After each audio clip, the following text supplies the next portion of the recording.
September 11th, I remember I was getting dressed to start college. 9/11, wow. I remember during that time in my life I was attending the police academy in San Antonio. I was still working.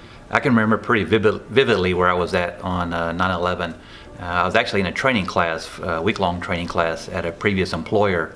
We were actually training for shooting incidents, those involving active shooters and so forth. On September 11th, I was at the police department at work. September 11th. Wow. I remember getting ready for school. I remember walking into the break room and looking up, and we were watching Fox News, and that was a day that's probably changed my life forever.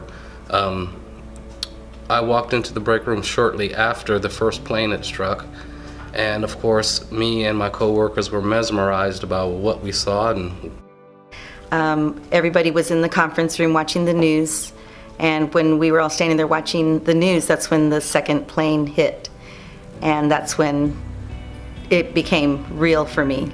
When I had the news on showing the Twin Towers and a plane had struck, our instructor came across and indicated that there was something going on television, so we cut the TV on and saw that the first plane had hit the towers. At that point, we really didn't know what was going on. I stayed glued to that TV. I remember my grandmother telling me that she remembers the day, she'll never forget when Kennedy was shot, and that's kind of like our Kennedy assassination. And the days afterwards, we got to really start understanding the complexity of it all and how large of a situation it was and all the lives that were lost.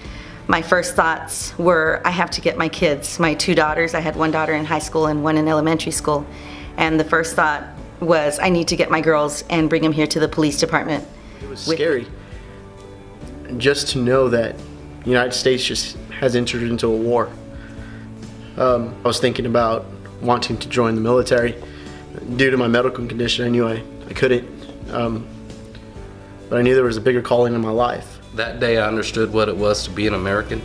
That day I learned what it was to serve your fellow Americans. It's just something I'll never forget. Just want to thank all the, my father-in-law served in the Air Force, and my dad did too. Just want to thank them for their service and everybody else who's, still doing it. This day I am thankful for all the men and women of our armed services, those who fight for my freedom. I'm thankful that I have this opportunity to serve the citizens of Seguin, serve the citizens of Texas. My hats go out to the first responders, the police, dispatchers, firefighters. Nobody knows what it's like to be a first responder until you're actually there working with these people. It's a thankless job, but it's a job that they do with their heart. They love service to the community. I can attest to that, they do. As for the people who lost their loved ones that day, my heart goes out to you.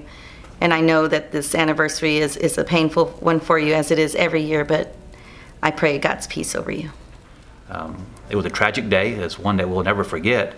And we offer our condolences to those who lost loved ones in that situation. And I'm thankful that we do have the men and women in blue and other colored uniforms who are out here every day trying to protect our securities and our rights, and of course the soldiers, men and women abroad and on our grounds there.